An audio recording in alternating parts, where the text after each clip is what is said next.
저는 박만석, 74입니다. 퇴직 후 혼자 사는 평범한 노인이죠. 그런데 아무도 몰랐습니다. 제 통장에 1조 2천억이 잠들어 있다는 걸요. 그날 은행에서 1억을 찾으려다 거지 취급을 당했습니다. 어르신, 저런 꼴로 무슨 1억? 정신이나 멀쩡하세요? 보안 요원에게 떠밀려 나오는 순간 저는 결심했습니다. 한 푼도 안 남기고 다 빼주마. 그리고 며칠 후 대한민국 금융계가 발칵 뒤집혔습니다. 하지만 이건 시작에 불과했습니다. 배신, 체포, 그리고 법정에 서기까지. 한 노인의 분노가 세상을 어떻게 바꿨는지 지금부터 그 이야기를 들려드리겠습니다. 끝까지 한번 들어보세요. 이야기 폭풍이 몰려오기 전에 구독과 좋아요 눌러주시면 더 큰 힘이 됩니다. 물론 무료니까 편안하게 눌러주세요. 어디서 보고 계신지 댓글 남겨주시면 반갑게 인사드리겠습니다. 서울 외곽 낡은 단독주택 한 채가 이른 새벽 공기 속에 조용히 숨을 쉬고 있었습니다. 회색빛 담벼락은 세월의 흔적을 고스란히 품고 있었고 대문 옆 우체통에는 며칠 전 배달된 전단지들이 구겨진 채로 꽂혀 있었죠. 페인트가 벗겨진 철문은 삐걱거리는 소리를 냈고 마당 한쪽에는 녹슨 자전거 한 대가 쓸쓸하게 서 있었습니다. 이 집의 주인 박만석은 올해 74이었습니다. 그는 매일 새벽 5시면 어김없이 눈을 떴어요. 알람이 필요 없었죠. 몸이 기억하고 있었으니까요. 40년 동안 공장을 운영하며 새벽같이 일어나던 습관이 퇴직한 지 10년이 지난 지금까지도 그를 깨우고 있었습니다.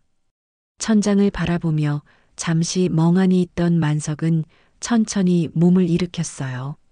무릎에서 뚝뚝 소리가 났습니다. 관절염이 심해진 건 작년부터였죠.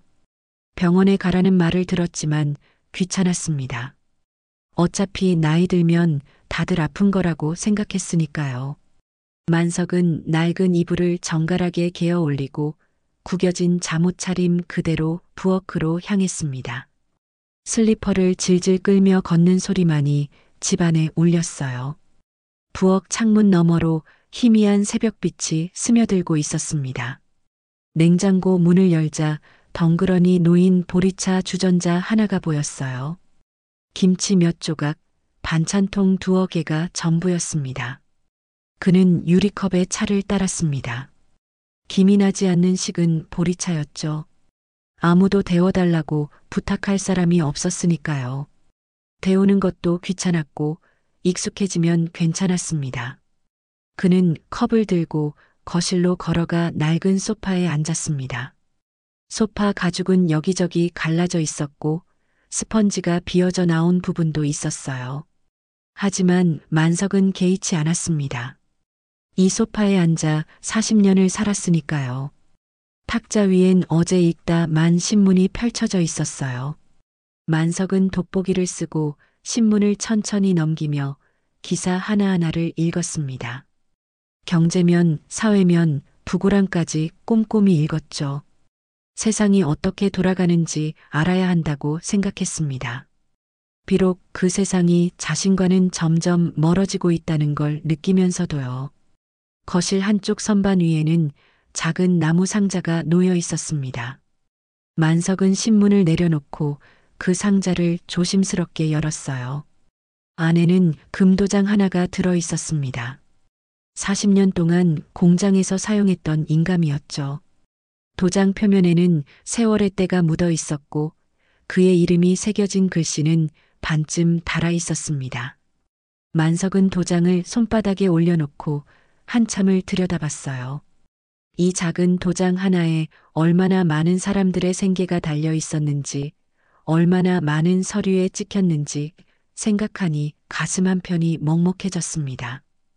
공장 이야기가 떠올랐습니다. 처음 공장을 시작했을 때는 직원이 5명 뿐이었어요. 작은 철공소 수준이었죠. 하지만 만석은 성실했습니다. 새벽부터 밤늦게까지 일했고 기술 개발에 매달렸어요. 납품 기한을 어기지 않았고 불량품이 나오면 밤을 새워서라도 다시 만들었습니다. 그렇게 10년, 20년이 흘렀고 공장은 점점 커졌어요. 직원도 100명이 넘었고 대기업과도 거래를 했습니다. 만석은 자랑스러웠어요. 자신의 손으로 이룬 것들이었으니까요. 하지만 세상은 빠르게 변했습니다. 큰 기업들이 값싼 해외 생산으로 눈을 돌리면서 작은 공장들은 하나둘 무너져 갔죠. 만석의 공장도 위기를 맞았습니다. 주문이 줄어들었고 직원들 월급을 주기도 빠듯해졌어요. 그때 기적 같은 일이 일어났습니다. 만석이 10년 전 개발해 두었던 작은 특허 기술 하나가 대기업의 눈에 띈 겁니다. 생산 효율을 높이는 간단한 장치였는데 대량 생산에 적용하면 비용을 크게 줄일 수 있는 기술이었죠. 대기업은 공장과 특허권을 함께 사겠다고 제안했습니다. 만석은 고민했어요. 40년을 함께한 공장을 팔아야 한다는 게 쉽지 않았으니까요. 하지만 직원들을 생각했습니다. 대기업으로 넘어가면 적어도 일자리는 보장될 거라고요. 결국 만석은 공장을 팔았습니다. 그리고 상상도 못할 큰 돈을 손에 쥐게 되었죠. 거기에 젊은 시절 조금씩 모아두었던 부동산들이 시간이 지나며 가치가 올랐고 그 돈은 은행에서 복리로 불어났습니다. 지금 만석의 통장에는 1조 2천억 원이라는 천문학적인 숫자가 잠들어 있었습니다. 하지만 그 돈이 만석에게 무슨 의미가 있을까요? 아들 부부는 10년 전 미국으로 이민을 갔습니다. 처음엔 가끔 전화가 왔어요. 아버지 잘 지내시냐고, 건강은 괜찮으시냐고 물었죠. 하지만 점점 뜸해지더니 이제는 명절에도 연락이 없었습니다. 손자 얼굴은 사진으로만 봤어요. 아들은 바쁘다는 핑계를 댔지만 만석은 알고 있었습니다. 자신이 완고하고 말수적은 아버지였다는 걸요. 감정 표현에 서툴렀고 사랑한다는 말 한마디 제대로 하지 못했던 아버지였다는 걸요. 아들이 어릴 때 안아준 기억이 거의 없었습니다. 칭찬도 인색했죠. 남자는 원래 그런 거다라고 생각하며 살았으니까요. 그게 후회스러웠지만 이미 늦었습니다. 동네 사람들은 만석을 말 한마디 없는 고집불통 노인이라고 불렀습니다.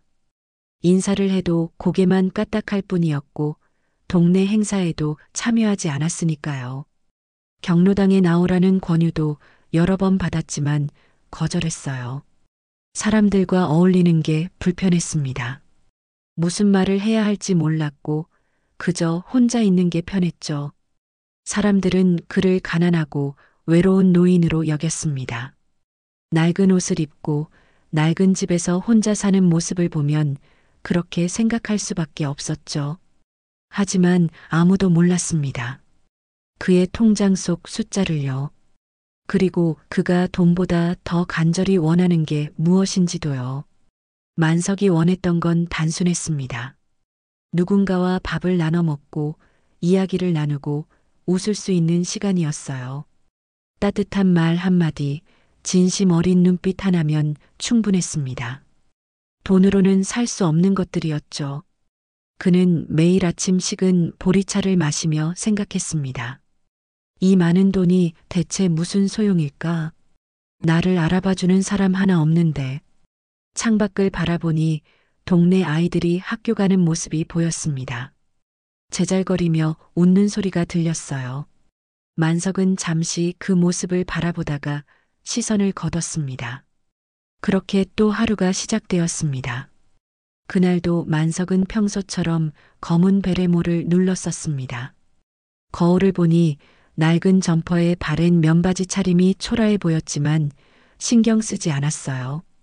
옷은 깨끗하기만 하면 됐습니다. 누가 보든 말든 상관없었죠. 만석은 가방에서 통장 하나를 꺼냈습니다. 오래된 녹색 통장이었어요. 표지가 해져서 은행 이름도 잘 보이지 않았습니다. 하지만 이 통장 안에는 어마어마한 숫자가 잠들어 있었죠. 만석은 통장을 호주머니에 넣고 집을 나섰습니다. 동네 은행까지는 걸어서 10분 거리였습니다. 만석은 천천히 걸었어요. 무릎이 좋지 않아서 빨리 걸을 수도 없었죠. 거리엔 출근하는 사람들이 분주히 오갔습니다. 정장을 차려입은 젊은이들, 유모차를 끌고 가는 젊은 엄마들, 모두 바빴어요. 만석을 스쳐 지나가면서도 아무도 그를 쳐다보지 않았습니다. 그저 길가에 있는 가로수 하나쯤으로 여기는 것 같았죠. 만석은 익숙한 풍경이었습니다. 이미 오래전부터 투명인간처럼 살아왔으니까요. 은행 문을 밀고 들어서자 에어컨 바람이 얼굴을 스쳤습니다. 은행 안은 깨끗하고 밝았어요. 대리석 바닥이 반들반들 빛났고 창구 직원들은 단정한 유니폼을 입고 있었습니다. 만석은 번호표를 뽑고 대기 의자에 앉았어요. 주변을 둘러보니 젊은 사람들이 대부분이었습니다. 스마트폰을 들여다보거나 서류를 챙기는 사람들 뿐이었죠. 만석은 가만히 앉아 자기 차례를 기다렸습니다. 한참을 기다린 끝에 만석의 번호가 불렸습니다. 그는 천천히 일어나 창구로 걸어갔어요. 창구 직원은 20대 후반쯤 되어 보이는 여자였습니다. 화장이 짙었고 표정은 무뚝뚝했어요. 만석은 통장을 내밀며 조용히 말했습니다. 1억만 인출해 주시오. 현금으로. 목소리는 작았지만 또렷했습니다. 창구 직원은 통장을 받아들더니 만석을 훑어봤어요. 낡은 베레모, 색바랜 점퍼, 때 묻은 운동화까지 시선이 내려갔습니다. 직원의 입꼬리가 살짝 올라갔어요. 비웃는 듯한 표정이었습니다. 어르신, 장난하지 마시고요. 요즘 그런 사기 많아요. 목소리에는 짜증이 묻어 있었죠. 만석은 침착하게 대답했습니다. 장난 아니요. 내 통장이요. 직원은 통장을 대충 펼쳐보더니 코웃음을 쳤어요. 신분증 제대로 가져오셨어요? 1억이라니 어르신 지금 정신 멀쩡하세요? 주변 사람들의 시선이 일제히 만석에게 쏠렸습니다. 옆 창구에 있던 남자 손님이 킥킥거리며 웃었어요. 뒤에서 대기하던 여자 손님이 친구에게 속삭였습니다. 저런 거지 같은 옷차림에 1억이라니. 완전히 정신이 나갔나 봐. 소곤거리는 소리가 만석의 귀에 들렸습니다. 얼굴이 화끈거렸어요. 하지만 만석은 참았습니다. 평생 참으며 살아왔으니까요. 그는 주머니에서 신분증을 꺼내 조용히 내밀었습니다. 신분증 여기 있소. 확인해 보시오. 창구 직원은 신분증을 받아들고 컴퓨터를 두드렸습니다. 통장 번호를 입력하고 조회 버튼을 눌렀죠. 그런데 잠시 후 직원의 표정이 굳어졌어요. 화면을 다시 확인하고 눈을 크게 떴습니다. 뭔가 이상한 표정이었죠. 하지만 직원은 곧 태도를 바꿨습니다. 어르신, 죄송한데요. 이 금액은 바로 처리가 안 돼요. 지점장님 확인이 필요합니다. 말투는 여전히 차갑고 불친절했어요. 만석은 고개를 끄덕였습니다. 그럼 지점장 불러주시오. 직원은 자리에서 일어나더니 안쪽 사무실로 들어갔습니다. 잠시 후 중년의 남자가 나왔어요. 지점장이었습니다. 지점장은 만석을 위아래로 훑어보더니 작게 한숨을 쉬었어요. 어르신, 무슨 일이십니까? 목소리엔 귀찮다는 기색이 역력했습니다. 만석은 차분하게 설명했어요. 1억 인출하러 왔습니다. 현금으로 필요해서요. 지점장은 팔짱을 끼고 만석을 쳐다봤습니다. 어르신, 혹시 누가 시켜서 오신 거 아니에요? 요즘 보이스피싱 많거든요. 1억이면 큰 돈인데 용도가 뭡니까? 만석의 얼굴이 굳어졌습니다. 내 돈 찾는데 용도를 말해야 하오. 지점장은 어깨를 으쓱했어요. 원칙상 고액 인출은 사전 예약이 필요합니다. 그리고 어르신 같은 경우엔 보호자 동반이 필요할 수도 있어요. 보호자라는 단어에 만석의 가슴이 철렁 내려앉았습니다. 자신을 치매 환자 취급하는 거였어요. 주변 사람들이 수군거리기 시작했습니다. 전호인 뭐래? 정신이 온전한 건가? 불쌍하네. 만석은 참을 수 있는 한계에 다다랐습니다. 하지만 목소리를 높이지 않았어요. 지점장, 내 통장 조회는 했소? 지점장은 잠시 머뭇거리더니 고개를 끄덕였습니다. 네, 봤습니다만. 만석이 말을 끊었어요. 그럼 잔액도 봤을 거 아니오. 1억쯤이야 문제 없지 않소? 지점장의 얼굴이 미묘하게 변했습니다. 당황스러운 표정이었죠. 하지만 태도는 바뀌지 않았어요. 어르신, 그래도 절차는 지켜야 합니다. 다음에 예약하고 오시죠. 그때였습니다. 보안요원 한 명이 다가왔어요. 덩치 큰 남자였습니다. 어르신, 다른 고객들 불편해하시니까 일단 밖으로 나가시죠. 보안요원은 만석의 팔을 잡으려 했습니다. 만석은 팔을 뿌리쳤어요. 손대지 마시오. 나는 정당하게 내 돈 찾으러 온 거요. 하지만 보안요원은 강하게 밀어붙였습니다. 어르신, 이런 장난치시면 경찰 부를 수 있습니다. 조용히 나가세요. 주변 사람들이 웅성거렸어요. 누군가는 핸드폰을 꺼내 영상을 찍기 시작했습니다. 만석은 보안요원에게 떠밀려 은행 밖으로 나왔습니다. 대낮에 햇살이 눈부셨어요. 다리가 후들거렸고 가슴이 두근거렸습니다. 분노보다는 허탈함이 먼저 밀려왔죠. 만석은 은행 건물을 올려다봤습니다. 반짝이는 유리창 너머로 사람들이 오가는 게 보였어요. 저 안에서 자신은 거지 취급을 당했습니다. 1조 2천억을 가진 사람이요. 만석은 주머니에서 통장을 꺼냈습니다. 손이 떨렸어요. 그는 통장을 한참 들여다보다가 작게 웃었습니다. 씁쓸한 웃음이었죠. 그래, 그렇게 보이겠지. 이 꼴로 1억을 찾겠다니. 만석은 천천히 고개를 들었습니다. 눈빛이 서늘하게 변했어요. 하지만 기억해라. 내 돈은 너희 은행에 있다. 한 푼도 안 남기고 다 빼줄 테니까. 만석은 통장을 꼭 쥐고 집으로 향했습니다. 그의 뒷모습은 초라했지만 결심은 단단했습니다. 집으로 돌아온 만석은 한동안 소파에 앉아 멍하니 천장을 바라봤습니다. 은행에서 겪은 일이 머릿속을 떠나지 않았어요. 창구 직원의 비웃음, 지점장의 차가운 시선, 보안요원의 거친 손길까지 모든 게 선명했습니다. 가슴속 깊은 곳에서 뜨거운 무언가가 끓어오르는 걸 느꼈죠. 분노였을까요? 아니면 서러움이었을까요? 만석 자신도 정확히 알 수 없었습니다. 다만 한 가지는 확실했어요. 더 이상 참고 싶지 않다는 것이었습니다. 만석은 천천히 일어나 안방으로 들어갔습니다. 옷장 깊숙한 곳에서 먼지 쌓인 노트북 하나를 꺼냈어요. 10년 전 공장을 정리할 때 마지막으로 사용했던 물건이었죠. 케이스에는 얼룩이 묻어 있었고 키보드 사이엔 먼지가 끼어 있었습니다. 만석은 노트북을 거실 탁자 위에 올려놓고 전원을 켰어요.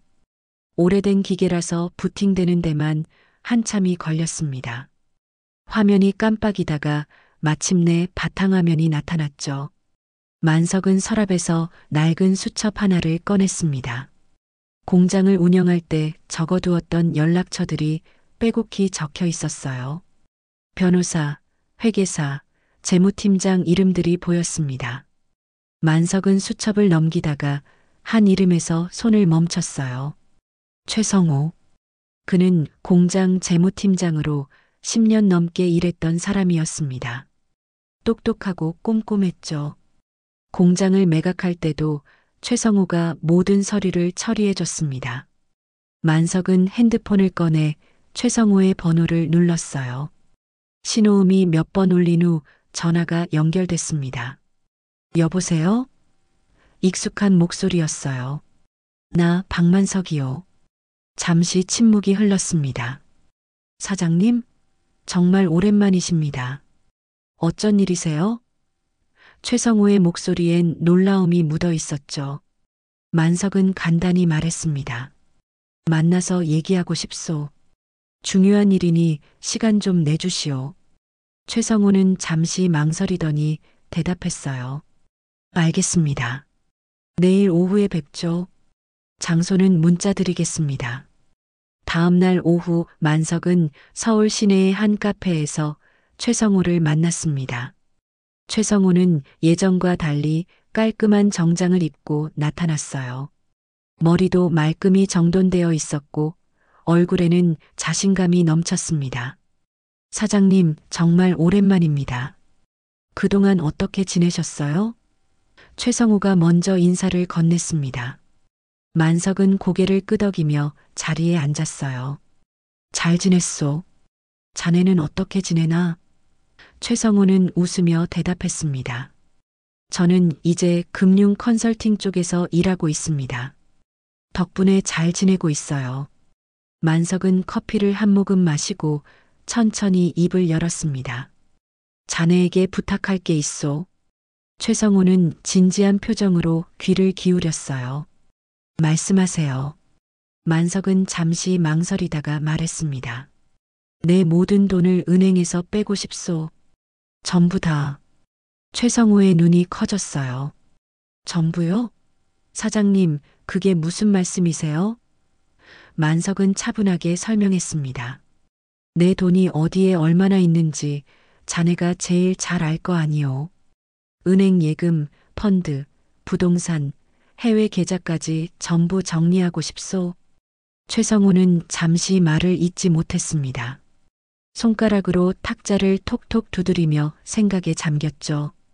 사장님, 그 규모가 얼마인지 아시잖아요. 1조 원이 넘는 돈입니다. 그걸 갑자기 옮기면 금융권이 발칵 뒤집힙니다. 만석은 담담하게 대답했어요. 뒤집혀야지. 사람을 돈으로만 보는 세상이라면 말이요. 최성호는 만석의 눈을 들여다봤습니다. 농담하는 표정이 아니었어요. 진심이었습니다. 최성호는 한숨을 쉬며 물었습니다. 사장님, 무슨 일이 있으셨습니까? 만석은 은행에서 겪은 일을 차근차근 설명했어요. 1억을 인출하겠다고 했을 때 받았던 모욕, 거지 취급당했던 순간, 보안요원에게 떠밀려 나왔던 기억까지 모두 털어놨습니다. 최성호는 듣고 있던 얼굴이 점점 굳어졌어요. 그건 정말 심한 일이네요. 만석은 고개를 끄덕였습니다. 그래서 결심했소. 이제 내 돈을 사람을 위해 쓰고 싶소. 사람을 무시하는 시스템을 부숴버리고 싶단 말이요. 만석은 호주머니에서 메모지 하나를 꺼냈습니다. 거기엔 사람이 먼저다 재단이라는 글씨가 적혀 있었어요. 이런 재단을 만들고 싶소. 돈 때문에 무시당하는 사람들, 외모 때문에 차별받는 사람들을 돕는 곳 말이요. 최성호는 메모지를 받아들고 한참을 들여다봤습니다. 사장님, 진심이십니까? 만석은 단호하게 대답했어요. 내 평생 이렇게 진심이었던 적이 없소. 최성호는 깊은 한숨을 쉬었습니다. 알겠습니다. 도와드리죠. 하지만 쉽지 않을 겁니다. 이런 규모의 자금을 움직이면 국세청도 주목할 거고 은행 측에서도 가만히 있지 않을 겁니다. 만석은 태연하게 말했어요. 상관없소. 내 돈을 내가 쓰는데 누가 뭐라고 하겠소. 최성호는 고개를 끄덕이며 노트북을 꺼냈습니다. 그럼 지금부터 정리를 시작하죠. 먼저 국내 은행 계좌부터 확인하겠습니다. 두 사람은 카페에서 서너 시간을 앉아 있었습니다. 최성호는 노트북 화면을 보며 만석의 자산 목록을 하나씩 정리했어요. 은행 예금, 정기예금, 해외 계좌, 펀드, 부동산까지 모든 걸 확인했습니다. 숫자들이 화면에 떴다 사라지기를 반복했죠. 최성호는 중간중간 놀란 표정을 지었습니다. 사장님, 정말 대단하십니다. 이 정도 자산이면 웬만한 중소기업 회장급입니다. 만석은 덤덤하게 대답했어요. 그래봤자 나 혼자 쓸 수 있는 돈이 아니오. 최성호는 마지막으로 계좌 이체 계획을 세웠습니다. 일단 재단 설립 준비금 명목으로 해외 계좌에 일부를 옮기고 나머지는 단계적으로 이동시키겠습니다. 한꺼번에 움직이면 너무 눈에 띄니까요. 만석은 고개를 끄덕였어요. 자네가 알아서 하시오. 나는 결과만 보면 되니까. 최성호는 노트북을 덮으며 말했습니다. 사장님, 이 일이 끝나면 세상이 사장님을 주목할 겁니다. 준비되셨습니까? 만석은 창밖을 바라보며 조용히 대답했습니다. 난 이미 준비됐소. 카페를 나서는 만석의 발걸음은 가벼웠습니다. 오랜만에 가슴속이 뻥 뚫린 기분이었어요. 이제 시작이었습니다. 자신을 무시했던 세상에 제대로 한 방 먹이는 일 말이죠. 만석은 하늘을 올려다봤습니다. 구름 사이로 햇살이 비치고 있었어요. 그는 작게 웃으며 중얼거렸습니다. 이제 진짜 시작이야. 일주일이 지났습니다. 최성호는 약속대로 일을 빠르게 진행했어요. 만석의 자산을 단계적으로 이동시키기 시작했죠. 먼저 해외 계좌로 수천억 원을 옮겼고 국내 은행에 있던 대규모 예금들도 하나씩 해지했습니다. 부동산 매각 절차도 시작했어요. 조용히 하지만 확실하게 움직였습니다. 만석은 집에서 그 과정을 지켜봤어요. 최성우가 보내주는 문자 메시지를 확인할 때마다 작은 만족감이 들었습니다. 드디어 자신의 돈을 자신이 원하는 곳에 쓸 수 있게 되는 거였으니까요. 하지만 세상은 생각보다 빠르게 움직였습니다. 며칠 후 만석이 아침 신문을 펼치는 순간 눈이 휘둥그레졌어요. 경제면 머리 기사에 큼지막한 제목이 박혀 있었습니다. 수조원대 비밀 자산 이동 포착, 금융당국 긴급조사 착수. 기사 내용을 읽어보니 익명의 거액 자산가가 갑자기 자산을 대규모로 이동시키고 있다는 내용이었어요.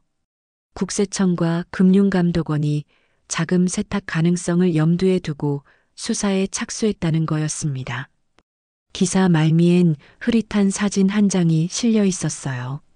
만석이 은행 앞을 나서는 뒷모습이었습니다. 만석은 신문을 내려놓고 한숨을 쉬었어요. 예상했던 일이긴 했지만 이렇게 빨리 알려질 줄은 몰랐습니다. 핸드폰이 울렸어요. 최성호였습니다. 사장님, 신문 보셨습니까? 목소리에 긴장감이 묻어 있었죠. 방금 봤소? 최성호는 걱정스럽게 말했습니다. 언론이 움직이기 시작했습니다. 이제 조용히 진행하기 어려워질 것 같습니다. 만석은 담담하게 대답했어요. 괜찮소. 어차피 숨길 생각도 없었으니까. 그날 저녁 텔레비전 뉴스에서도 이 소식이 나왔습니다. 만석은 리모컨을 들고 채널을 돌리다가 자신의 얼굴이 화면에 나오는 걸 봤어요. 모자이크 처리가 되어 있었지만 분명 자신이었습니다. 앵커의 목소리가 들렸어요. 수조원대 자산을 보유한 것으로 추정되는 일명 미스터리 부자가 갑자기 모든 자산을 은행에서 인출하고 있어 금융계가 술렁이고 있습니다. 당국은 탈세나 자금 세탁 가능성을 배제하지 않고 수사 중입니다. 화면이 바뀌며 은행 관계자 인터뷰가 나왔죠. 이런 규모의 자금이 갑자기 움직이면 금융 시스템에 혼란을 줄 수 있습니다. 만석은 텔레비전을 껐습니다. 가슴이 답답했어요. 자신은 그저 자기 돈을 자기 뜻대로 쓰려는 것뿐인데 세상은 그를 범죄자 취급하고 있었습니다. 그날 밤 만석은 잠을 이루지 못했어요. 천장을 바라보며 이런저런 생각에 잠겼습니다. 내가 잘못하고 있는 걸까? 아니야, 난 내 권리를 행사하는 것뿐이야. 스스로를 다독이면서도 불안감은 가시지 않았습니다. 며칠 후 만석의 집 앞에 낯선 차 한 대가 서 있는 걸 발견했습니다. 만석이 대문을 나서자 차에서 젊은 여자 한 명이 내렸어요. 30 초반쯤 되어 보였고 손에는 녹음기와 노트를 들고 있었습니다. 박만석 선생님이십니까? 여자가 조심스럽게 물었습니다. 만석은 경계하며 대답했어요. 누구시오? 여자는 명함을 꺼내 건넸습니다. 저는 한국일보 사회부 기자 이소연입니다. 선생님과 잠깐 이야기 나누고 싶어서 왔습니다. 만석은 명함을 받아들지 않았어요. 할 말 없소. 돌아가시오. 돌아서려는데 이소연이 재빨리 말했습니다. 선생님, 저는 선생님을 비난하려는 게 아닙니다. 진실을 알고 싶을 뿐입니다. 왜 갑자기 모든 돈을 은행에서 빼시는 건가요? 만석은 걸음을 멈췄어요. 이소연의 눈빛이 진지했습니다. 다른 기자들처럼 선정적인 기사를 쓰려는 눈빛이 아니었죠. 만석은 잠시 고민하다가 입을 열었습니다. 안으로 들어오시오. 만석은 이소연을 거실로 안내했습니다. 낡은 소파를 가리키며 앉으라고 했어요. 이소연은 주변을 둘러봤습니다. 초라한 집 안 풍경이 눈에 들어왔죠. 수조원을 가진 사람의 집이라고는 믿기지 않는 모습이었습니다. 만석은 보리차 2잔을 가져와 탁자에 놓았어요. 마시오. 이소연은 고맙다며 차를 받았습니다. 만석은 소파에 앉아 천천히 말하기 시작했습니다. 일주일 전 일이요. 나는 은행에 가서 1억만 인출하려고 했소. 내 돈이었소. 하지만 그곳에서 나는 거지 취급을 당했소.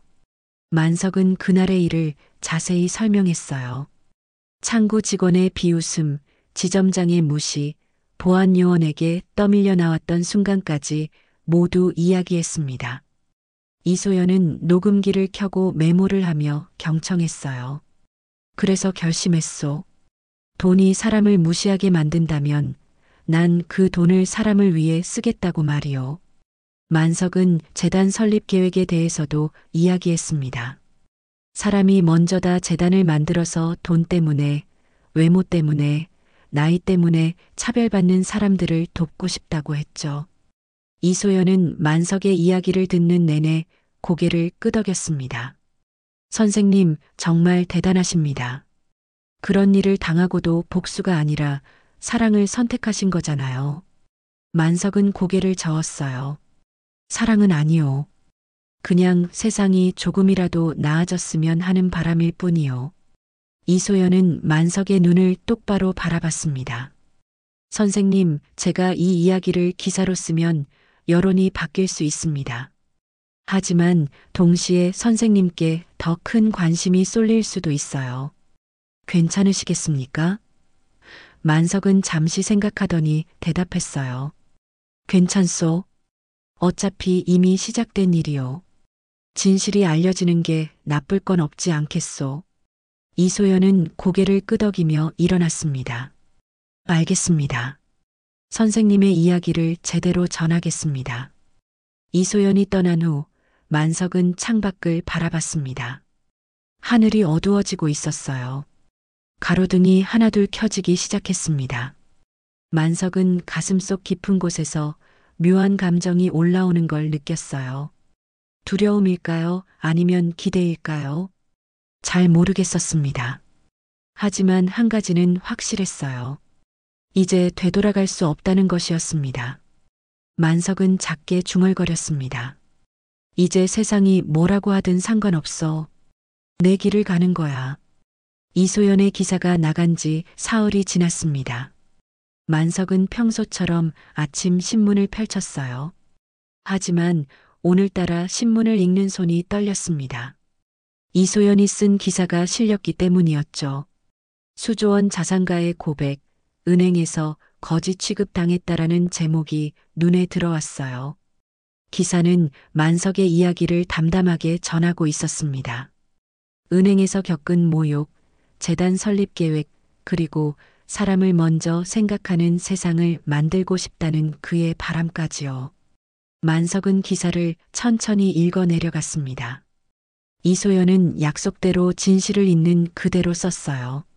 하지만 세상의 반응은 복잡했습니다. 일부는 만석을 응원했어요. 인터넷 댓글에는 진정한 어른이시다. 돈보다 사람이 먼저라는 말에 감동했다는 글들이 올라왔습니다. 하지만 동시에 비난도 쏟아졌죠. 노망난 노인이 설치는 거 아니냐. 세금 안 내려고 꼼수 부리는 것 같다. 재단 설립은 핑계고 탈세가 목적이다라는 악플들도 많았어요. 만석은 핸드폰으로 댓글들을 읽다가 한숨을 쉬었습니다. 세상은 여전히 자신을 의심하고 있었어요. 며칠 후 만석의 핸드폰이 울렸습니다. 최성우였어요. 사장님, 지금 당장 만나야 할 것 같습니다. 급한 일입니다. 목소리가 다급했습니다. 만석은 불안감을 느끼며 물었어요. 무슨 일이요? 최성우는 잠시 침묵하더니 말했습니다. 전화로는 어렵습니다. 제가 지금 사장님 댁으로 가겠습니다. 전화가 끊겼어요. 만석은 불길한 예감에 휩싸였습니다. 1시간 후 최성우가 만석의 집에 도착했습니다. 얼굴이 창백했고 눈가에는 다크서클이 짙게 드리워져 있었어요. 만석은 그를 거실로 안내했습니다. 무슨 일이요? 얼굴이 왜 그러시오? 최성우는 소파에 털썩 주저앉으며 고개를 숙였어요. 한참을 말없이 있다가 입을 열었습니다. 사장님, 죄송합니다. 만석의 가슴이 철렁 내려앉았어요. 무슨 소리요? 최성우는 떨리는 목소리로 말하기 시작했습니다. 사장님의 자산 중 일부가 사라졌습니다. 만석은 귀를 의심했어요. 뭐라고? 최성우는 고개를 들지 못한 채 계속 말했습니다. 해외 계좌로 이체한 3천억 원이 제 손을 거쳐 다른 곳으로 빠져나갔습니다. 만석은 멍하니 최성우를 바라봤어요. 믿기지 않았습니다. 10년 넘게 함께 일했던 사람이었는데요. 최성우는 떨리는 손으로 서류 몇 장을 꺼냈습니다. 처음엔 그럴 생각이 아니었습니다. 정말입니다. 하지만 제게도 사정이 있었습니다. 사업 실패로 빚이 너무 많았고 아내는 떠났고 아이들 학비도 못 내는 처지였어요. 목소리가 점점 작아졌습니다. 그러다 사장님의 거액을 다루게 됐고 마음속에 욕심이 생겼습니다. 조금만, 딱 조금만 빌리면 되겠다고 생각했어요. 나중에 갚으면 되니까요. 만석은 아무 말도 하지 못했습니다. 배신감이 가슴을 짓눌렀어요. 최성우는 계속 말했습니다. 하지만 한번 시작하니까 멈출 수가 없었습니다. 점점 더 많은 돈을 빼돌렸고 이제는 손 쓸 수 없는 지경이 됐습니다. 해외 계좌로 돈을 보냈고 내일 비행기 표도 끊어놨습니다. 최성우는 얼굴을 손으로 가렸어요. 할아버지, 죄송합니다. 정말 죄송합니다. 만석은 한참을 침묵했습니다. 가슴속이 텅 빈 것 같았어요. 3천억이라는 돈보다 사람에 대한 믿음이 무너진 게 더 큰 충격이었습니다. 만석은 떨리는 목소리로 물었어요. 자네, 정말 그럴 사람이 아니었는데. 최성우는 고개를 저었습니다. 저도 제가 이럴 줄 몰랐습니다. 하지만 이제 세상은 정의보다 돈이 중요한 곳입니다. 할아버지, 미안합니다. 최성우는 자리에서 일어났어요. 뒤도 돌아보지 않고 집을 나갔습니다. 만석은 소파에 혼자 남았습니다. 손이 부들부들 떨렸어요. 화가 나기보다는 슬펐습니다. 믿었던 사람에게 배신당한 아픔이 가슴을 파고들었죠. 얼마나 시간이 흘렀을까요? 문 두드리는 소리가 들렸습니다.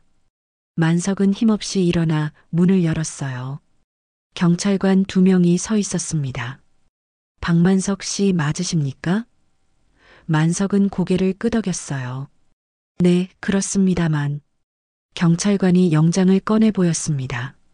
자금 세탁 및 탈세 혐의로 긴급 체포합니다.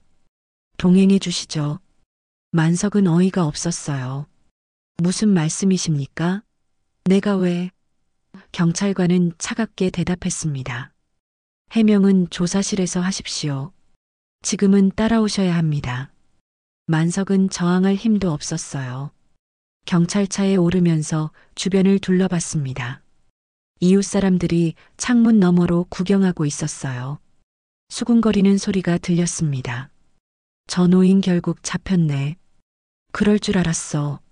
경찰차 안에서 만석은 창밖을 바라봤습니다. 거리의 풍경이 빠르게 지나갔어요. 평범한 사람들이 평범한 하루를 살아가고 있었죠. 그 속에서 만석만 혼자 추락하고 있었습니다. 재산도 잃었고 믿음도 잃었고 이제는 자유마저 빼앗기는 순간이었어요. 만석은 눈을 감았습니다. 내가 뭘 잘못한 걸까? 그저 사람답게 살고 싶었을 뿐인데. 경찰서에 도착했습니다. 만석은 조사실로 안내됐어요. 형광등 불빛이 눈부셨습니다. 차가운 의자에 앉아 형사 한 명이 들어왔어요.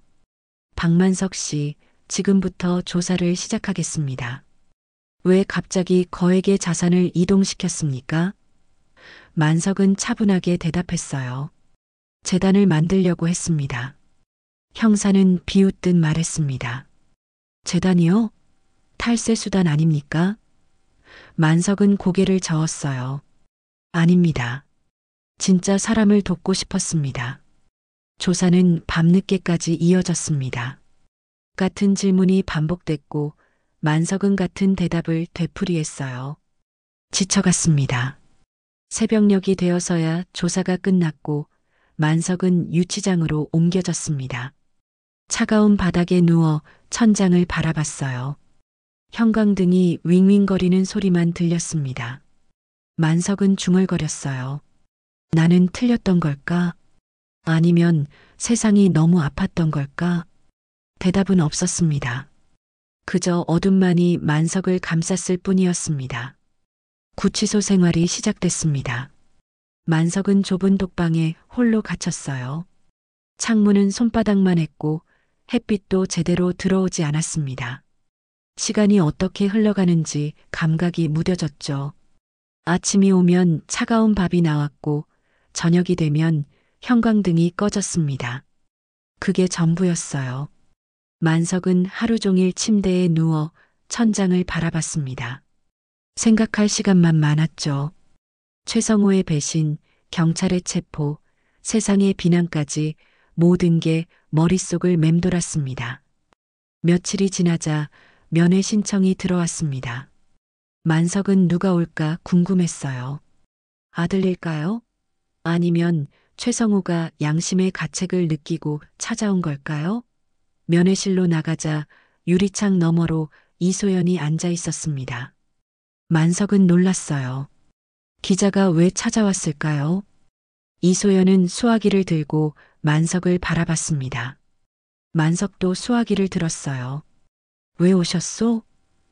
이소연은 진지한 표정으로 대답했습니다. 선생님을 돕고 싶어서 왔습니다. 만석은 고개를 저었어요. 이미 끝난 일이요. 도울 게 뭐가 있겠소? 이소연은 가방에서 파일 하나를 꺼냈습니다. 아닙니다. 저는 선생님이 사기꾼이 아니라는 걸 압니다. 그래서 증거를 모으고 있어요. 만석은 눈을 크게 떴어요. 증거요? 이소연은 고개를 끄덕이며 파일을 펼쳤습니다. 선생님이 은행에서 모욕당했던 날의 폐쇄회로 영상을 확보했습니다. 그리고 은행 내부 고발 자료도 손에 넣었어요. 이소연은 파일 속 사진 몇 장을 유리창에 대고 보여줬습니다. 은행 직원이 만석을 비웃는 장면, 보안 요원이 그를 밖으로 떠미는 장면이 선명하게 찍혀 있었어요. 이 영상들은 은행 측이 고객을 차별하고 모욕한 증거입니다. 그리고 은행 내부에서 제보한 문건도 있어요. 선생님 같은 노인 고객들을 무시하라는 암묵적인 지침이 있었다는 겁니다. 만석은 사진을 보며 그날의 기억이 되살아났습니다. 창구 직원의 냉소, 주변 사람들의 수군거림, 모든 게 생생했죠. 이소연은 계속 말했습니다. 선생님, 이 자료들을 공개하면 여론이 바뀔 겁니다. 선생님은 피해자예요. 은행이 먼저 선생님을 모욕했고 그 때문에 선생님이 극단적인 선택을 한 거잖아요. 만석은 한참을 말없이 이소연을 바라봤어요. 그녀의 눈빛에는 진심이 담겨 있었습니다. 이익을 바라는 눈빛이 아니었죠. 만석은 천천히 입을 열었습니다. 왜 그렇게까지 하려고 하시오? 나는 당신과 남이요. 이소연은 잠시 망설이더니 대답했습니다. 제 할아버지 생각이 났어요. 할아버지도 선생님처럼 평생 성실하게 사셨는데 말년에 사기를 당하셨어요. 은행에서 복잡한 금융상품을 권유받고 전 재산을 잃으셨죠. 할아버지는 자신이 바보 같다며 자책하시다가 돌아가셨습니다. 이소연의 목소리가 떨렸어요. 그때 제가 아무것도 못 해드렸어요. 하지만 이번엔 다릅니다. 선생님만큼은 꼭 도와드리고 싶습니다. 만석의 가슴이 뭉클해졌습니다. 오랜만에 느끼는 따뜻함이었어요. 고맙소. 정말 고맙소. 이소연은 미소 지었습니다. 선생님, 조금만 기다려주세요. 제가 반드시 진실을 밝혀낼 테니까요. 면회 시간이 끝나고 만석은 독방으로 돌아왔습니다. 하지만 이번엔 기분이 달랐어요. 가슴속에 작은 희망이 싹트고 있었습니다. 아직 세상에 따뜻한 사람이 남아있구나. 며칠 후 이소연의 기사가 대대적으로 보도됐습니다. 노인 차별한 은행, 폐쇄회로 영상 공개라는 제목으로 주요 언론사들이 일제히 다뤘어요. 영상이 공개되자 여론이 들끓었습니다. 인터넷에는 은행을 비난하는 댓글이 쏟아졌죠. 이게 대한민국 은행의 실체다. 노인을 이렇게 대하다니 충격이다. 박만석 할아버지는 피해자다라는 글들이 넘쳐났습니다. 은행 측은 긴급 기자회견을 열었지만 이미 늦었어요. 사과문을 발표했지만 사람들의 분노는 가라앉지 않았습니다. 구치소 안에서도 소문이 퍼졌습니다. 간수 한 명이 만석에게 신문을 건네줬어요. 할아버지, 세상이 뒤집어졌습니다. 기사 좀 보세요. 만석은 신문을 펼쳤습니다. 일면에 자신의 이야기가 크게 실려 있었어요. 은행의 만행을 고발하는 내용이었죠. 만석은 신문을 읽으며 눈시울이 붉어졌습니다. 드디어 누군가 자신의 목소리를 들어준 거였어요. 그날 오후 만석은 다시 면회실로 불려나갔습니다. 이번엔 변호사 한 명이 와 있었어요. 단정한 정장을 입은 중년 남자였습니다. 박만석 선생님, 저는 변호사 김동욱입니다. 이소연 기자의 부탁으로 찾아왔습니다. 만석은 고개를 갸우뚱했어요. 변호사요? 김동욱은 미소 지으며 말했습니다. 네, 선생님의 무죄를 입증하기 위해 왔습니다. 무료 변론이니 걱정하지 마세요. 김동욱은 서류 뭉치를 꺼냈습니다. 선생님, 최성호라는 사람이 선생님의 자산을 횡령한 건 사실입니다. 하지만 그건 선생님 잘못이 아닙니다. 오히려 선생님도 피해자예요. 그리고 탈세 혐의는 근거가 없습니다. 선생님은 모든 세금을 성실히 납부하셨어요. 만석은 김동욱의 말을 듣고 있자니 가슴이 벅차올랐습니다. 정말 그렇게 해주시겠소? 김동욱은 단호하게 고개를 끄덕였어요. 물론입니다. 제가 꼭 선생님을 여기서 나가게 해드리겠습니다. 그날 밤 만석은 침대에 누워 깊은 생각에 잠겼습니다.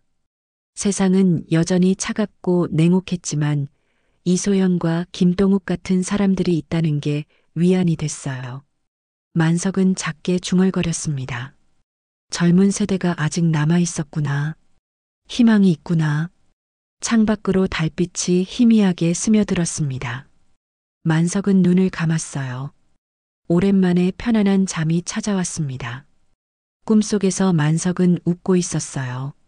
사람들과 함께 밥을 먹고 이야기를 나누고 웃는 꿈이었습니다. 돈이 아니라 마음으로 이어진 세상이었죠. 며칠 후 검찰이 만석에 대한 조사를 마쳤습니다. 탈세 혐의는 무혐의 처분이 내려졌어요. 최성호의 횡령 사건은 별도로 수사가 진행됐고 만석은 피해자로 분류됐습니다. 재판 날짜가 잡혔어요. 이제 법정에서 진실을 밝힐 차례였습니다. 만석은 간수에게 물었어요. 재판은 언제입니까? 간수가 대답했습니다. 다음 주 화요일입니다.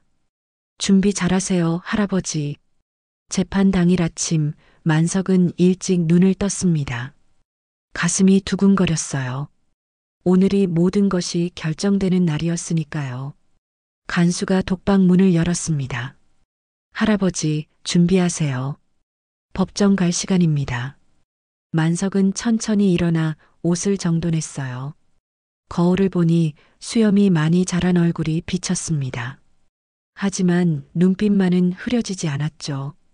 만석은 깊게 숨을 들이마셨습니다. 오늘은 진실을 말하는 날이야. 떳떳하게 말하면 돼. 법원에 도착하자 수많은 사람들이 보였습니다. 기자들이 카메라를 들고 있었고 방청객들이 줄지어 서 있었어요.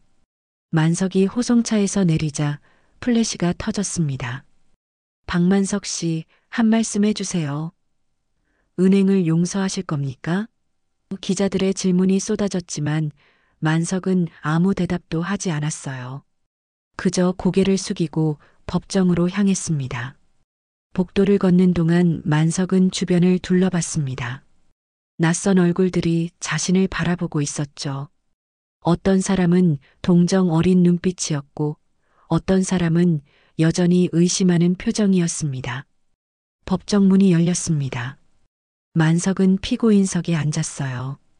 재판장이 높은 자리에서 내려다보고 있었고 검사석과 변호인석이 마주보고 있었습니다. 방청석은 사람들로 가득 찼어요.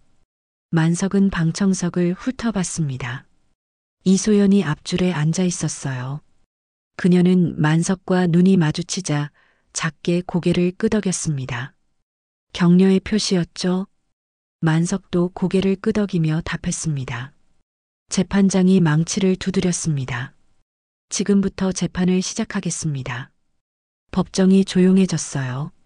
검사가 먼저 일어나 말했습니다.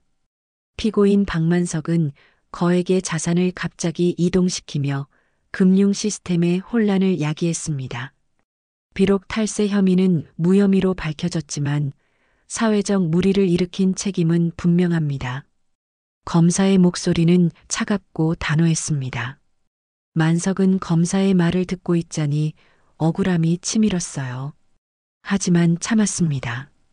변호사 김동욱이 일어났습니다. 재판장님, 피고인은 아무런 잘못이 없습니다. 오히려 피해자입니다. 은행에서 모욕을 당했고 신뢰했던 사람에게 배신당했습니다. 피고인이 자신의 재산을 어떻게 사용할지는 개인의 자유입니다. 김동욱의 목소리는 힘이 있었어요. 방청석에서 웅성거림이 일었습니다. 재판장이 다시 망치를 두드렸죠. 조용히 해주시기 바랍니다. 재판장이 만석을 바라보며 물었습니다. 피고인, 할 말이 있습니까? 만석은 천천히 일어났어요. 다리가 후들거렸지만 정신은 또렷했습니다. 만석은 재판장을 똑바로 바라보며 입을 열었습니다. 저는 죄가 없습니다. 목소리는 작았지만 분명했어요. 제 죄가 있다면 사람을 믿은 죄입니다. 은행을 믿었고 재무팀장을 믿었습니다. 하지만 그들은 저를 배신했습니다. 만석은 잠시 숨을 고르고 계속 말했습니다. 저는 평생 성실하게 살아왔습니다. 새벽부터 밤늦게까지 일했고 직원들 월급을 제때 줬습니다. 세금도 한 푼 빠뜨리지 않고 냈습니다. 그렇게 모은 돈이 1조 원이 넘었습니다. 방청석이 술렁였어요. 만석은 목소리를 높였습니다. 하지만 저는 은행에서 거짓 취급을 당했습니다. 낡은 옷을 입었다는 이유로, 나이가 많다는 이유로 무시당했습니다. 만석의 눈시울이 붉어졌어요. 저는 화가 났습니다. 돈이 사람을 판단하는 기준이 된 세상이 슬펐습니다. 그래서 결심했습니다. 내 돈을 사람을 위해 쓰겠다고요. 돈 때문에 무시당하는 사람들을 돕겠다고요.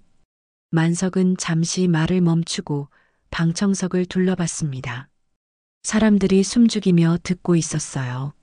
하지만 세상은 저를 의심했습니다. 탈세범으로 몰았고 사기꾼으로 취급했습니다. 신뢰했던 사람마저 저를 배신했습니다. 만석은 재판장을 다시 바라봤습니다. 재판장님, 저는 잘못한 게 없습니다. 제 돈을 제가 쓰겠다는데 왜 죄가 됩니까? 사람을 돕겠다는데 왜 의심받아야 합니까? 목소리가 떨렸어요. 이 판결이 중요한 게 아닙니다. 은행이, 세상이 한 노인을 거지로 봤다는 게 중요합니다. 돈이 있어도 없어도 사람은 존중받아야 합니다. 그게 제가 하고 싶은 말입니다. 만석은 자리에 앉았습니다. 법정이 잠시 조용했어요. 그 침묵 속에서 만석의 말이 울려 퍼지는 것 같았습니다.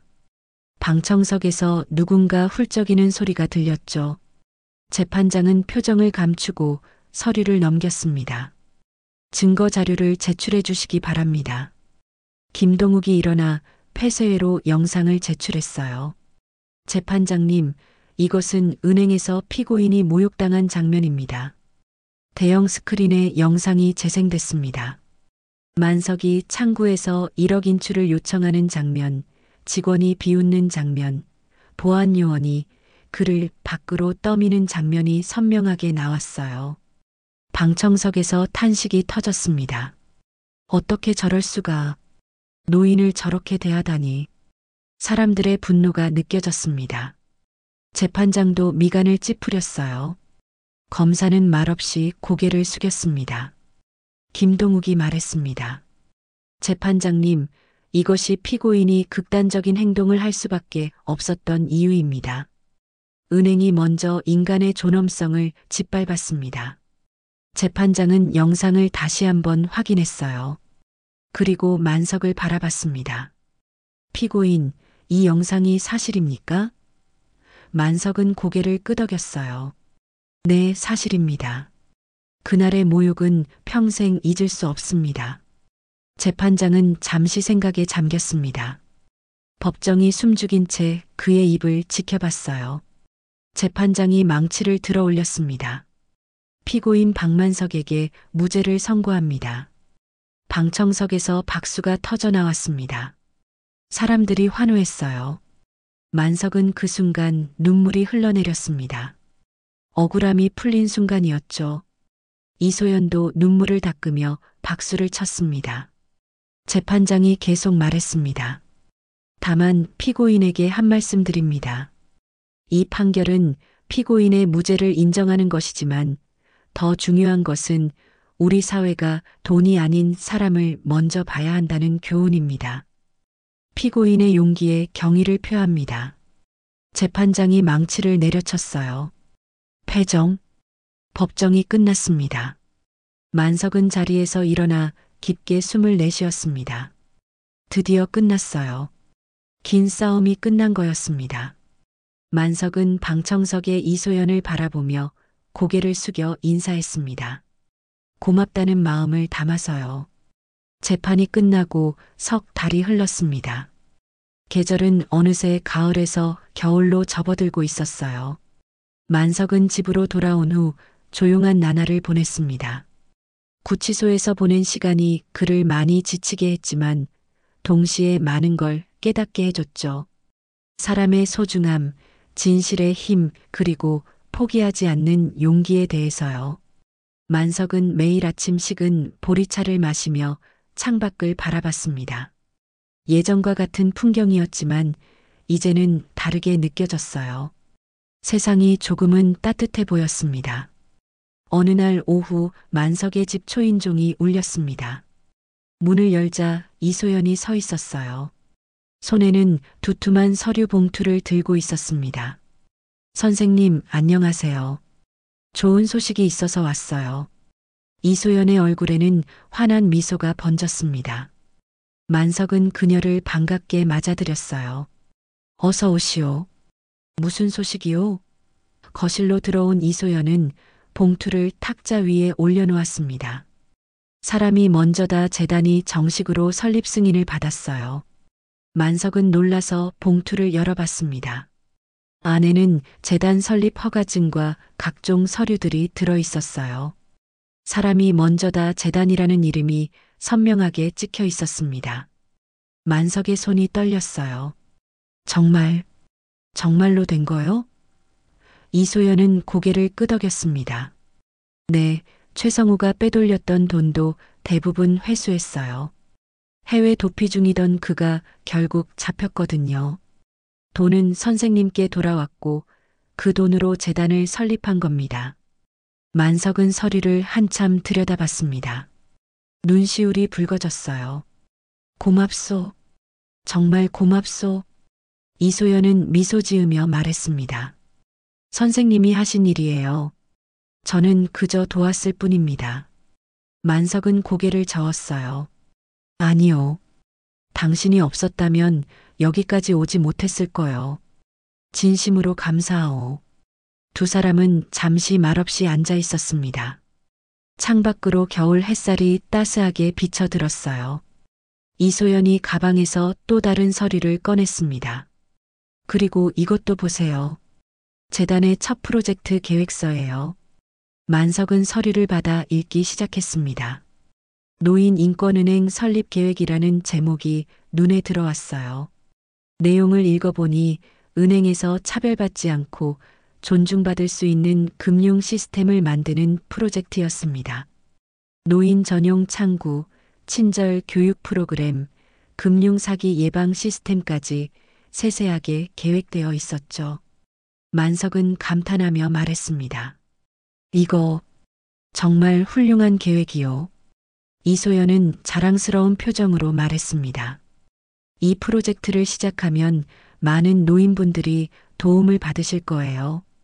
선생님처럼 모욕당하는 일은 없어질 겁니다. 만석은 고개를 끄덕이며 중얼거렸어요. 그래, 그렇게 되면 좋겠소. 내가 겪었던 일을 다른 사람들은 겪지 않았으면 좋겠소. 이소연은 만석의 손을 가만히 잡았습니다. 선생님의 용기가 세상을 바꾸고 있어요. 자랑스러워 하셔도 됩니다. 만석은 창밖을 바라봤습니다. 거리를 오가는 사람들이 보였어요. 젊은이들, 중년들, 노인들 모두 바쁘게 움직이고 있었습니다. 그 모습을 보며 만석은 생각했어요. 이 사람들이 서로를 존중하며 살 수 있다면 얼마나 좋을까? 만석은 이소연을 돌아보며 물었습니다. 재단 운영은 누가 하게 되오? 이소연은 웃으며 대답했습니다. 제가 맡기로 했어요. 홍보팀장으로 일하면서 선생님의 뜻을 이어가려고 합니다. 만석은 고맙다는 말밖에 할 수 없었어요. 이소연은 가방에서 작은 봉투 하나를 더 꺼냈습니다. 그리고 이건 재단에서 선정한 첫 번째 장학금 수혜자 명단이에요. 만석은 봉투를 열어 명단을 살펴봤습니다. 가난한 집안의 학생들, 꿈을 포기하지 않고 공부하는 아이들 이름이 적혀 있었어요. 만석은 한 명 한 명의 이름을 읽어 내려갔습니다. 그 이름들이 희망처럼 느껴졌죠. 이 아이들이 잘 자라서 좋은 어른이 되면 좋겠소. 이소연은 고개를 끄덕였습니다. 그럴 거예요. 선생님의 마음이 전해질 거예요. 만석은 명단을 다시 한번 들여다봤습니다. 그리고 작게 웃었어요. 내가 살아온 보람이 있구나. 돈을 모은 보람이 있어. 이소연은 자리에서 일어나며 말했습니다. 선생님, 다음 주에 재단 개소식이 있어요. 꼭 참석해 주세요. 선생님이 주인공이에요. 만석은 손을 흔들며 대답했습니다. 그런 자리는 젊은 사람들이 하시오. 나는 그저 여기서 지켜볼 거요. 이소연은 웃으며 고개를 저었어요. 안 돼요. 선생님이 안 오시면 의미가 없어요. 꼭 오셔야 해요. 만석은 잠시 망설이다가 고개를 끄덕였습니다. 그럼 가보겠소. 하지만 주인공은 사양하겠소. 이소연은 만족스러운 표정으로 인사를 하고 집을 나섰습니다. 만석은 혼자 남아 서류들을 다시 한번 들여다봤어요. 가슴이 벅차올랐습니다. 오랜만에 느끼는 뿌듯함이었죠. 다음 주 재단 개소식 날이 밝았습니다. 만석은 오랜만에 깨끗한 옷을 꺼내 입었어요. 거울을 보니 수염도 깔끔히 정돈되어 있었습니다. 그는 검은 베레모를 쓰고 집을 나섰습니다. 재단 건물은 서울 시내 한복판에 있었어요. 작지만 단정한 건물이었습니다. 입구에는 사람이 먼저다 재단이라는 간판이 걸려 있었죠. 만석은 간판을 올려다보며 미소 지었습니다. 건물 안으로 들어가자 많은 사람들이 모여 있었습니다. 기자들, 후원자들, 그리고 장학금을 받게 된 학생들까지 다양한 사람들이 자리를 채우고 있었어요. 이소연이 만석을 발견하고 달려왔습니다. 선생님 오셨군요. 이쪽으로 오세요. 만석은 이소연의 안내를 받아 앞자리에 앉았어요. 무대 위에는 재단 현판이 걸려 있었고 꽃다발이 놓여 있었습니다. 개소식이 시작됐습니다. 사회자가 재단의 취지와 목표를 설명했어요. 그리고 만석을 무대로 초대했습니다. 이 재단을 만드신 박만석 선생님, 나오셔서 한 말씀 부탁드립니다. 박수가 쏟아졌습니다. 만석은 떨리는 다리로 무대에 올라갔어요. 마이크 앞에 서니 수많은 얼굴들이 자신을 바라보고 있었습니다. 만석은 깊게 숨을 들이마셨습니다. 저는 평범한 노인입니다. 특별할 것도 없는 사람이죠. 만석의 목소리가 울렸습니다. 하지만 한 가지 깨달은 게 있습니다. 사람의 가치는 통장 잔액이 아니라는 것입니다. 마지막 인사에 담긴 온기, 진심 어린 눈빛 하나가 더 소중하다는 걸 배웠습니다. 사람들이 조용히 듣고 있었어요. 이 재단이 여러분에게 따뜻함을 전할 수 있기를 바랍니다. 돈이 아니라 마음을 나누는 곳이 되길 바랍니다. 만석은 무대에서 내려왔습니다. 박수가 터져 나왔어요. 학생 한 명이 만석에게 다가와 꽃다발을 건넸습니다. 할아버지, 감사합니다. 제 꿈을 이룰 수 있게 도와주셔서요. 만석은 꽃다발을 받으며 학생의 어깨를 토닥였습니다. 공부 열심히 하고 좋은 사람이 되거라. 학생은 눈물을 글썽이며 고개를 끄덕였어요. 개소식이 끝나고 만석은 조용히 건물을 나섰습니다. 거리는 여전히 분주했어요. 하지만 이제 만석의 마음은 가벼웠습니다. 집으로 돌아가는 길, 만석은 하늘을 올려다봤어요. 구름 사이로 햇살이 쏟아지고 있었습니다. 따뜻했어요. 만석은 작게 중얼거렸습니다. 이제 됐어. 내 몫은 다 한 것 같아. 며칠 후 만석의 집 의자 위에는 검은 베레모 하나가 놓여 있었습니다. 창문 사이로 햇살이 스며들어 베레모를 비추고 있었어요. 탁자 위엔 재단에서 보낸 흰 봉투가 놓여 있었습니다. 박만석 기념 장학금 첫 수혜자 명단이라고 적혀 있었죠. 만석은 떠났지만 그의 마음은 남았습니다. 세상을 조금 더 따뜻하게 만드는 마음으로요. 오늘 사연 어떠셨나요? 오늘 사연 들어주셔서 감사합니다. 구독과 좋아요 부탁드리며 다음에 더 좋은 사연으로 찾아뵙겠습니다. 지금까지 폭풍처럼 쏟아지는 사연 폭풍이었습니다.